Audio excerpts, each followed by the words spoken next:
छठ के पूजा पाठ में बिजी रह। ठीक बा, जाके पूजा पाठ में बिजी रह।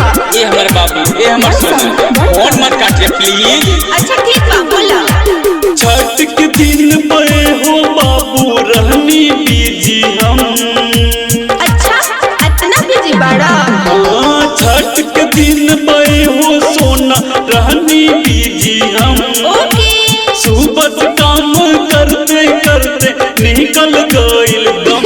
आज के दिनवा हो, आज के दिनवा हो, बात होई तो हरा से कम। आज के दिनवा हो, बात होई तो हरा से कम। बात के तोहर पूछनी राजा, बात में बाटे दम।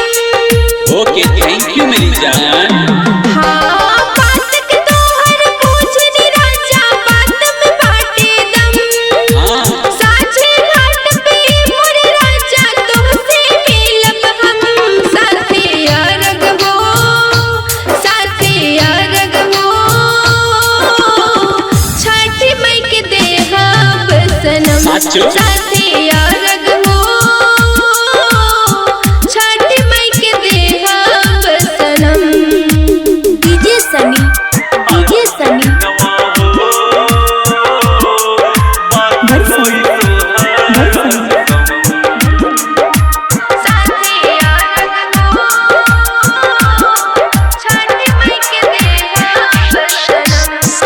बात तोहरा से बाबू कर मन करता, केहू ना देख ले डर बड़ लागता। डर लगता? देखी बतियावे के ना चल नहीं आवत। कतना बार फोन कैनी, काहे नहीं उठावत। सौरी बाबू कमुआ खातिर, सौरी बाबू कमुआ खातिर उठैनी नहीं हम। साथे अरग हो, साथे अरग हो, छठी मई के देहब सनम। आज के दिनवा हो, बात होई तो हरा से कम। साथे अरग हो, छठी मई के देहब सनम। DJ Shiva, DJ Shiva. बड़सन, बड़सन।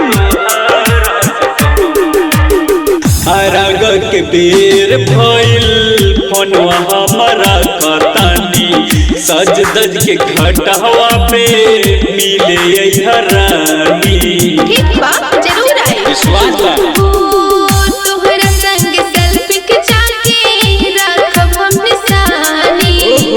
अंशु तिवारी राजा, बाड़े तोहर दीवानी। मुन्ना बिहारी तोहरा संगे, मुन्ना बिहारी तोहरा संगे खुशी रही सनम। साथे अरग हो, साथी अरग हो, छठ मई के